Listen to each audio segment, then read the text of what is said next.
It's the Locked On Flyers podcast for Wednesday, January 29th, your daily dose of Flyers news, analysis, and high quality content that wonders if the Devils are going to make any adjustments for this third matchup tonight. I mean, they have to.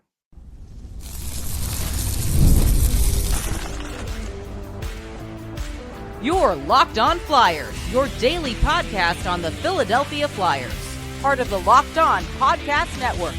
Your team every day. Hey there, and thanks for making Locked On Flyers your first listen every day. I am Rachel Donner. I've been podcasting about the Flyers, the NHL, and hockey for a decade. I'm here with prospect expert and Flyers credentialed reporter for 19 years, Russ Cohen.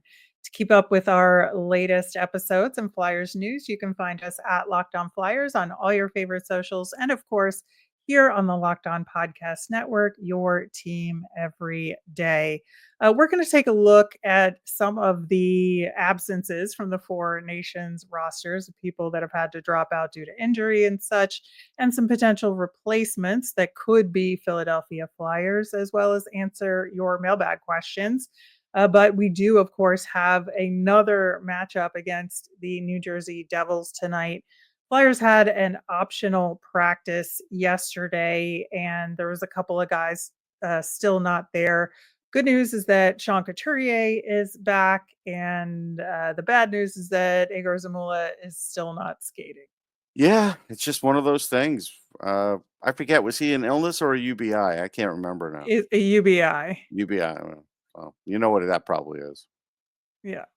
So we'll see what happens as far as, the updated roster when Torts decides to talk about that at some point today. We did also learn the reason that Scott Lawton had to step away for a little bit. His father-in-law suddenly passed away, which just feels so terrible for him and Yeah, his it's awful. family. But so grateful to the Flyers as he was in terms of letting him take the time that he needed to be there for his wife and their family. So good to see he's back. Very sorry for the reason for the absence there. Yeah, it's awful. As far as an update on Nick Seeler in terms of the hit on Nate Bastion, no hearing. Everything seems like he's in the clear. I looked at it a lot more since yesterday's show, and I can see what people are saying in terms of Bastion having the time to avoid the hit, and maybe that had something to do with it here. Here's what I would say. I mean, he does have a broken jaw, so maybe he didn't have the time to avoid the hit. I'll say that. Yeah. And I'm not saying that Nick Seeler shouldn't hit a guy with a broken jaw. If you're playing, you're playing. But my whole thing is if you're a league that's going to protect the head, then you have to call stuff when it eventually hits the head. And it did. However you want to say it, it was late. The puck wasn't there. He hit his head. And so when that happens, there has to be some sort of consequences. I understand where John's coming from. It's nice that they talk about the player, hope he's okay, but it's just a hit. It's not just a hit when it hits someone's head. That's really where the league should be at now, and I still think it's really not consistent with that.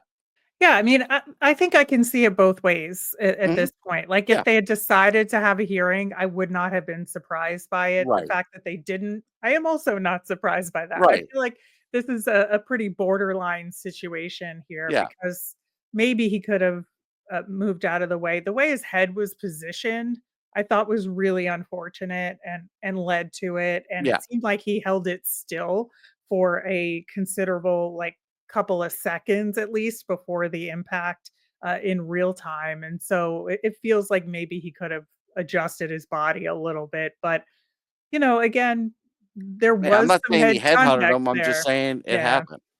Yeah. So So, I think, we just got to move on yep. from that. But other than that, John Tortorella post game talked a little bit about some adjustments that he thought the Devils made mid game, especially in the second period, where he thought that momentum had changed with about 5 minutes left in the second period. Then that leads to New Jersey's goal toward the end of that period. He said he thought that the Flyers handled themselves well in response to that for the most part, and I would tend to agree with him in terms of up until the 6-on-5 at the Right. very end of Can the we game, talk about right? that? Because the Well, Devils he wasn't were asked about that, to be fair. okay. Fine. He could have expanded to talk about that because without the 6-on-5, the Devils would never have gotten in that game. Really, I mean, Yeah. they they got it close because the Flyers are susceptible in the 6-on-5. I mean, that's otherwise it would have been 3-1. It would have been the end of the game, and that would have been that. But it's not the end of the game when a team can go 6-on-5 on the Flyers and there's time left on the clock. So now it's like a strategy against them. Right, and that's what we've talked about with the Devils, right? That they're very good in those close games, and they're gonna Yes. win the close games, but if they get outworked continuously, like, they can't come back in a No. multi-goal situation because that's No. not what they're built to do. Right. They don't forecheck enough. Their defense isn't tight enough. They are a little too fancy for their own good at times. And so, like when a team like the Flyers comes in and sort of plays meat and potatoes hockey, they have trouble, especially if the middle's clogged up. Then all of a sudden they have trouble. You'll see the occasional Jack Hughes go around the end, and he was stopped on that. I still think Ersson could have, gloved that one puck that went in, and then we wouldn't even be having much of a conversation because then the Devils wouldn't have provided really anything. But it's just the way it is. But for for now, the Devils, the way they play, they got to change it before they go to the playoffs. So they might as well start doing it against the Flyers. Yeah, I think that's what's gonna be interesting about tonight's game is that when a team is gonna go into a playoff series and you have to play the same team multiple times in a Right. row and learn how to make those adjustments. This is sort of an education period for the Devils, Yeah. and that leads me to ask, what can the Flyers do? Like, how can they, play three-dimensional chess here and figure out what the Devils are gonna do to change things and be ready? I would say this. What the Flyers could do is definitely play, try and pour it on the first period and get a lead because the Devils are a different team coming from behind. That's one. Right. The other thing is try and maintain it in the third period, meaning the pace and the level of defense that you played for the first two periods. Because in games lately, no matter who it's been against, they've had a little bit of a slowdown in the third period, and teams have had been able to, get more chances, get more scoring chances, sometimes tie it up, sometimes go ahead and or lose close. And that one would, without the empty netter, would have been a lose close. So I think they could tighten that up and just do better with the way they're pacing themselves through the game. It seems like they're still burning themselves out by at some point in the third period. Like all of a sudden, it's like, all right, we got to get our energy back, and that's when another team sort of tries to take advantage and come back if they're ahead. Right, and that's where I think managing the ice time is very important, Yes, right? So if you overload guys like Sanheim and York and Drysdale, I mean, we're going to see how Cam York is doing, but if you overload Risto and your defensemen early, even though you think you need them in order to clog up the neutral zone, like you have to depend on that third pairing to help you on right, that front so that you don't burn those guys out and you right. can get the puck out of the zone at the 6-on-5 at the end, right? Right. And to be fair, like you can't have a penalty like Risto had last game. They're not always going to be able to kill off a double minor early in the game like that. That was fortunate for them. Yeah, it absolutely was, and, Torts definitely, was appreciative of the Flyers' play to kill off that penalty, but yeah, they cannot do that. I think the other thing that they're gonna have to do in addition to managing the ice time is make sure that, assuming it's Ersson again, because there's the back-to-back and I I don't really know what the right answer is in I here, don't either. especially because Fedotov played the Islanders the last time around, and do we wanna do that again, right? Yeah, you might try and stay away from that. That may be a fair thing just to say that. I could get Mhm. behind that. Yeah, so we'll see, who winds up in net as well, but I might consider flip-flopping it from the last time around and put Fedotov in versus the Devils, but again, to be determined, and as well as who's going to be in net for the Flyers. There's some empty roster spots now on Four Nations teams due to some injuries. We're going to talk about those and if any of the Flyers could fill them. We're going to do that coming up next. Super Bowl 59's here. One game, two teams, endless possibilities. And there's no better way to make every play more exciting than with FanDuel Sportsbook. Whether it's predicting the first touchdown, calling the MVP, or even betting on the coin toss, FanDuel makes it easy to get in on the action with live betting all game long. You could adjust your bets as the game unfolds and feel the thrill from kickoff to the final whistle. The live betting feature lets you stay involved no matter what happens on the field, and the app is super easy to navigate. Plus, knowing that you could place a $5 bet and potentially win $200 in bonus bets for the Super Bowl, that's icing on the cake. I still would go with the under here until I see evidence otherwise. Download the app or head to FanDuel.com to get started. Bet just $5 and you can win. You'll score $200 in bonus bets. That's FanDuel.com. Bet with FanDuel, official sportsbook partner of Super Bowl 59. We will be back tomorrow to recap this game against the New Jersey Devils. We got to talk Islanders again with all the drama surrounding that game. Plus, we're going to talk about a draft eligible prospect. So stay tuned for tomorrow's show. The Four Nations rosters have lost some guys since the official lists were put out in December. Of course, the most recent was Alex Pietrangelo from Team Canada. And in addition to that, for Team USA, we have Charlie McAvoy. It looks like he's going to be out of the tournament. Still waiting to hear about Austin Matthews for sure. To be determined there. And then Sweden, I think, is the most decimated of the rosters. Of course, so Linus Ullmark could return, but, I would say 50-50 call on that. Yeah, me too. We know Jacob Markstrom is going to be out. Then we have Jonas Brodin and William Carlson also on the outs there because of injuries. Yeah, those are key guys. Yeah, huge. I think Sweden is going to have a tough go of it in this tournament without some of those guys for sure. So, given all that, who's stepping up, right? So, for Team Canada, for that defenseman spot, I personally would put in Evan Bouchard from Edmonton. Yeah, I think Bouchard's a good choice. I know some have said Mike Matheson. I do some writing for the Canadians, and I don't think he's having quite the season that they would want to use him. So Bouchard makes sense unless they're looking for, more toughness or something like that. But on the surface, I would say Bouchard. Yeah, I know some people are also talking about Drew Doughty, but he's been banged up himself. He's not going to risk it. I don't think so. And I've also seen Mackenzie Weegar out there, which is not a bad option. I just think Bouchard's better. He's better. Yeah, I would agree. So as far as, Flyers defensemen, Travis Sanheim is the one guy, and he's already he's there. The one for Canada. Yeah, there's really nobody else. Yeah. Now, in terms of forwards, just in case, and as a side note, Travis Konechny is 4th in the NHL for Canadians in points right now, which I didn't realize he was up that high. No, I knew he was on the in. list. Yeah, I knew he was pretty high. No, that's great.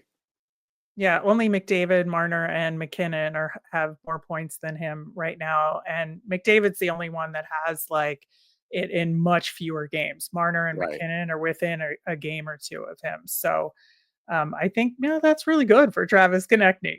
No question. So, yeah, that's big time. Anybody who doubted that he deserved a spot on this team should be ashamed of themselves. I didn't really hear that. To be fair, maybe there were, but I didn't hear it. Yeah, and I would say if they need a forward last minute, it should be Mark Scheifele. Yeah, Scheifele would seem like a no-brainer. I like that selection. Yeah, he's got 56 points this season already. That's pretty good. Pretty good. As far as the Flyers go, the Canadian with the next highest number of points is Owen Tippett with 30 points. So, 26-point difference between Scheifele and Tippett. The only way they would choose Tippett is if they were like, Scheifele didn't really want to go and they need some speed and a bigger guy, and they might say, all right, listen, Tippett could play a role here. Yeah. Yeah, that's what I think as well, and obviously, like, Tippett is not a two-way forward in No, any stretch of the no, you're imagination. just looking to So add speed and some size. That's it. yeah, it's like you don't get flexibility with Owen No. Tippett, that's for sure, in terms of role play. So that is a big part of it. USA, obviously, the Flyers are pretty far out of it as far as Americans on their team. I think, you know, it's really interesting because, with Charlie McAvoy out, the defenseman possibilities for Team USA, I think are very, very interesting because I think your gut might say go directly to John Carlson, right? Right.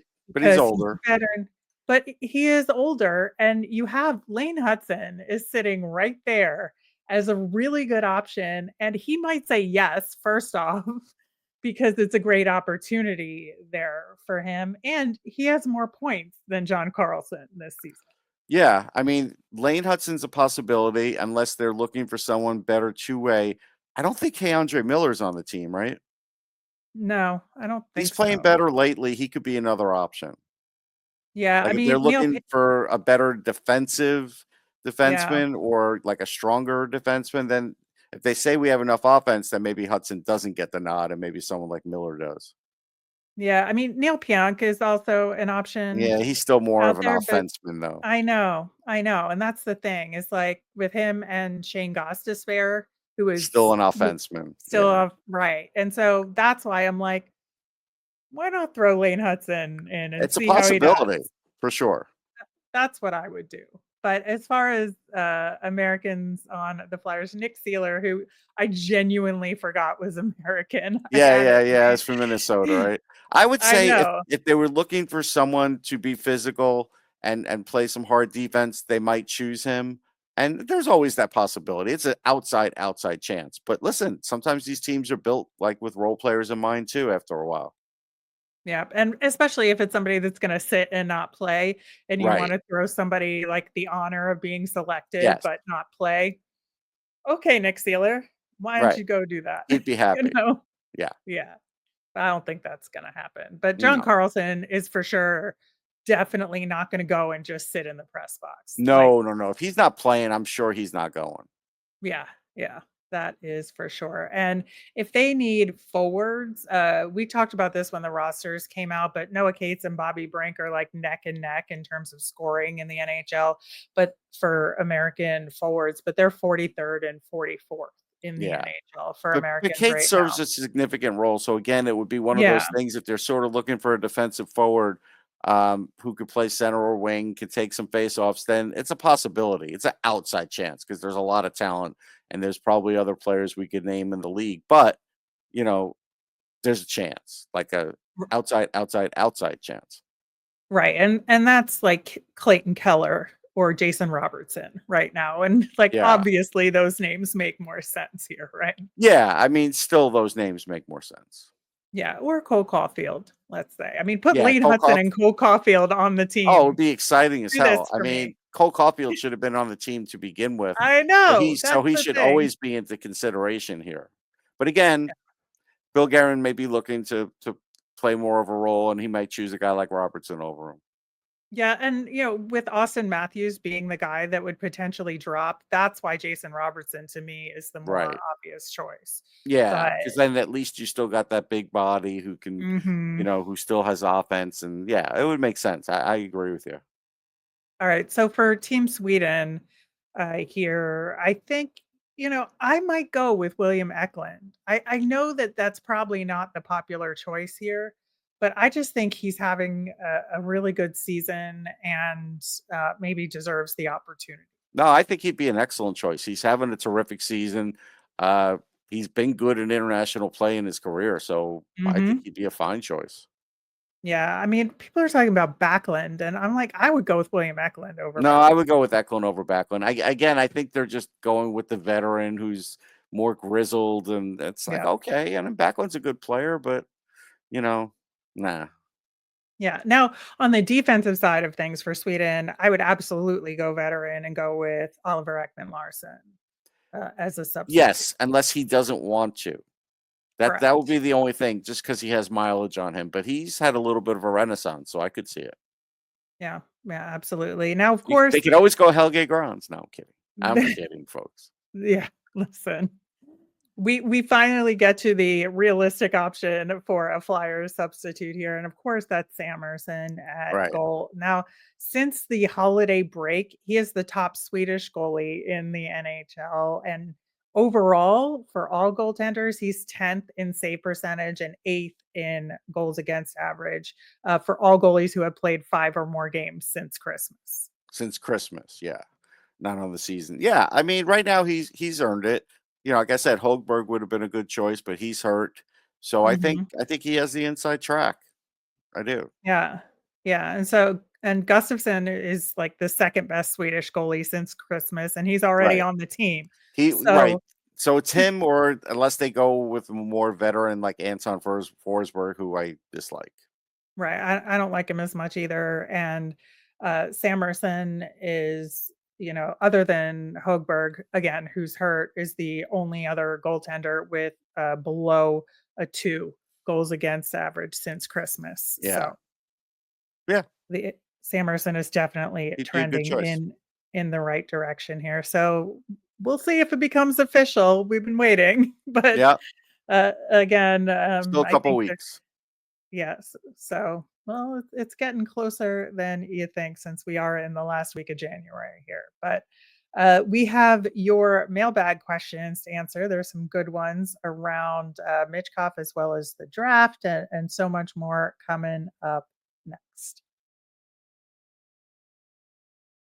Attending a sporting event or concert or show is an unforgettable experience that brings fans together, and Game Time has made it even easier to get tickets for your favorite events with their new feature, Game Time Picks. It filters out the fluff to show you only incredible deals on great seats so you don't have to waste time searching through thousands of tickets. And recently, I was looking for tickets to go see Wicked, which I haven't seen in a long time, but after seeing the movie, wanted to see how it ended. And browsing through those deals was simple. I found great value for all kinds of seats around the theater. The super deal was especially impressive. It offered the best value for the show. And Game Time's features like seat views before you buy and all in pricing with no surprise fees at checkout made the experience smooth and reliable. Plus, the on time ticket delivery and lowest price guarantee gave me that peace of mind. So take the guesswork out of buying tickets with Game Time. Download the Game Time app, create an account, use the code Locked On NHL for $20 off your first purchase. Terms apply. Again, create an account and redeem with the code Locked On NHL for $20 off. Download Game Time today. Last minute tickets, lowest price guarantee. All right. So, the first topic of conversation in the mailbag, there were a bunch of comments about this from several people about the ice time for Matvei Michkov that was under 10 minutes in the last game. And I think there is some reason to be concerned, but also he's a rookie, right? Okay. I mean, we could default to that, but he's also your future. So I think a discussion I had in press row before the game was most teams now are using their top young prospects in the top six, if not on the top line. Why? Because they're playing with their best players and they're developing at a better pace with them, because that's how you get better players better uh, with offensive skill. The Flyers have a coach that does it backwards and wants you to learn defense first. Okay, so let's have this little discussion. Uh, I sat next to somebody yesterday and I said, "Hey, and I don't need to say his name. When was the last time we thought of Jaromir Jagr playing good defense?" And he was like, "Never." And I was like, "When was it?" And I started going through a list of really great offensive players who didn't play a stitch of defense. And so my feeling is, has Matvei Michkov improved defensively? Yes. Does he deserve more minutes? Yes. And he should be in the top six, no matter what. If not on the Yeah. top line, but should be in the top six, because how much of the season are you going to have him go through teaching him defense?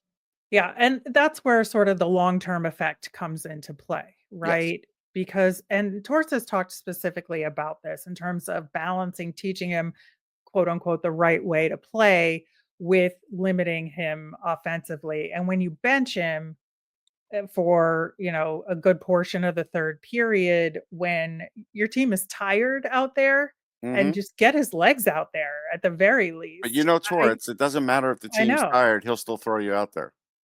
Right, and he didn't in this case, and No, I don't so mean him. I mean everybody else who's tired, oh, right, everybody rather else. Yeah, than that's to right. prove the point.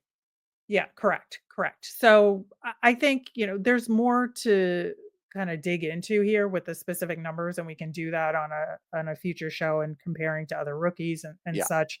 But I do think that he needs to be playing at least 13 minutes. yeah, I agree.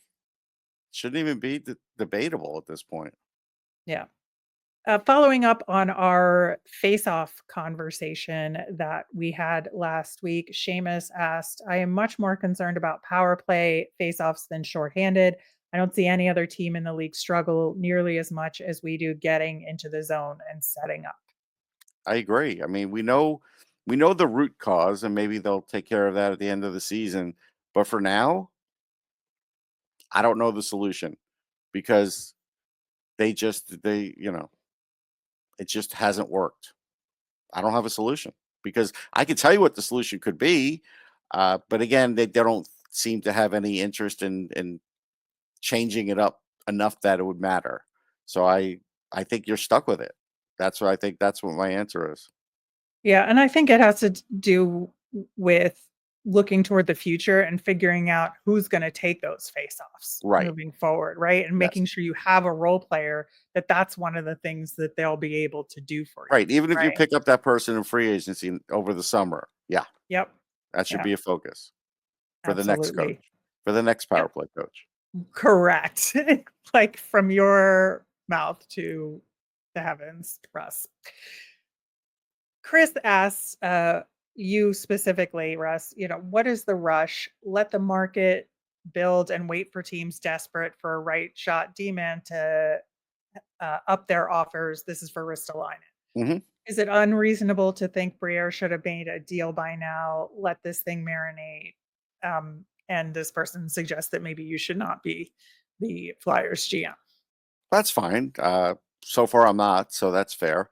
I would just say we already saw the big Rantanen deal. If there's like two more deals on defensemen, let's say, I don't know, let's say the Canadians fall out of it and David Savard, a right hand shot goes and some other right hand shot goes. And then all of a sudden it's like it gets down to the last week and then they can't move Ristolainen because all of a sudden teams' caps are full or they just don't want him enough.